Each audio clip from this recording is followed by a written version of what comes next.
Sum of first n terms of an arithmetic progression. మనం before వీడియోలో nth term ని ఎలా ఫైండ్ అవుట్ చేయాలి అనేది డెఫినేషన్ అండ్ ఎగ్జాంపుల్ చూసాము. ఇప్పుడు ఏవైతే ఇక్కడ మనకి వాల్యూస్ ఉన్నాయో ఈ వాల్యూస్ మొత్తాన్ని సమ్ చేయడం. nth టర్మ్ అంటే మనం లాస్ట్ టర్మ్ ని ఫైండ్ అవుట్ చేస్తాము. ఇక్కడ మనకి సమ్ అన్నారు కాబట్టి ఆ అర్థమెటిక్ ప్రోగ్రెషన్ లో ఏవైతే వాల్యూస్ ఉన్నాయో అవి మొత్తం మనం యాడ్ చేసుకోవాలి. ఓకే, సో చూడండి, ఈ first term of an arithmetic progression is a. So arithmetic progression లో ఫస్ట్ టర్మ్ అనేది ఏ అవుతుంది and its common difference is d. So common difference అనేది డి అవుతుంది. Then the sum of its first n terms, first n terms ని sum చేసేదాన్ని మనము Sn అంటాము. Sn అంటే సమ్ ఆఫ్ n టర్మ్స్ అని మీనింగ్. దీనికి formula Sn equal to n/2 2a plus n - 1 into D. Suppose ఈ last term చూసారా మీరు, a plus n - 1 into d, దీన్ని మనము an గా రాసుకోవచ్చు. ఓకే, సో అంటే ఇదొక ఫార్ములా ఇదొక ఫార్ములా, మనకి 2 ఫార్ములాస్ ఉన్నాయి. 2 ఫార్ములాస్ వచ్చేసరికి సేమ్. మనం a and an values first term and last term తెలిస్తే ఈజీగా ఈ సెకండ్ ఫార్ములా వేయొచ్చు. మనకి లాస్ట్ టర్మ్ తెలియకపోతే ఫస్ట్ లాస్ట్ టర్మ్ ని ఫైండ్ అవుట్ చేసుకొని నెక్స్ట్ ఈ ఫార్ములా వేసుకొని మనం వాల్యూస్ ని ఫైండ్ అవుట్ చేస్తాము. ఇక్కడ an వచ్చేసరికి మనకి ఎంత టర్మ్ అవుతుంది.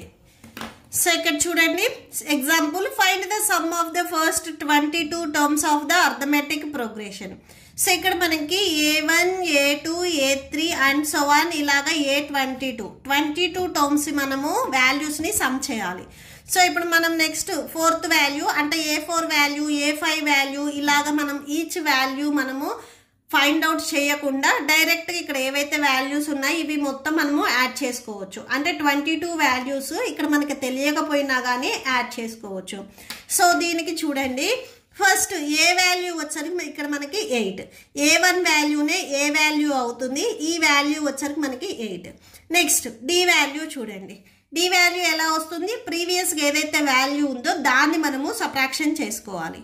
సో అంటే ఇక్కడ 3 ఉంది, ఇక్కడ 8 ఉంది. ఇవి 2 వాల్యూస్ మీరు సబ్ట్రాక్షన్ చేసుకున్నట్లయితే -5 వస్తుంది. సో కంపల్సరీ మైనస్ రాయాలి. మైనస్ వస్తే d equal to -5 and n equal to టోటల్గా ఎన్ని టర్మ్స్ అని చెప్తున్నారు, 22 టర్మ్స్. సమ్ చేయాలంటే ఫార్ములా ఒకసారి రాసుకోండి.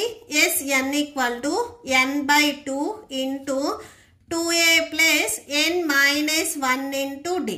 ఇది మనకి ఫార్ములా. మనకి n వాల్యూ తెలుసు, a వాల్యూ తెలుసు, d వాల్యూ తెలుసు కాబట్టి ఈ ఫార్ములాలో మనం డైరెక్ట్ గా సబ్స్టిట్యూట్ చేసుకుందాం. n వాల్యూ 22 కాబట్టి S22 అంటే సమ్ ఆఫ్ 22 టర్మ్స్ అని. So some of 22 that equal to formula చూడండి, n value 22 22/2 22/2 next 2 into a value 8. So 2 into a value 8 plus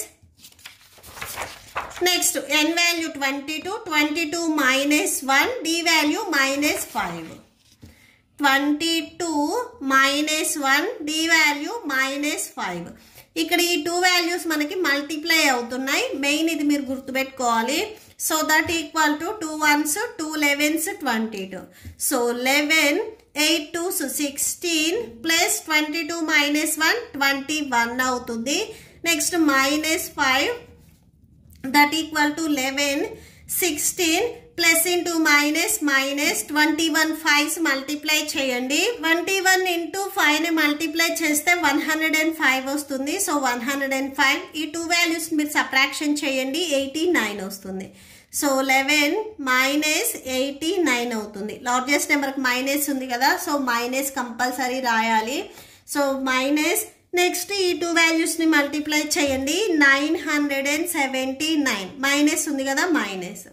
so total గా 22 వాల్యూస్, ఈ సీక్వెన్స్ లో 22 వాల్యూస్ ని మీరు సమ్ చేసుకున్నట్లయితే ఆన్సర్ అనేది మనకి -979 వస్తుంది.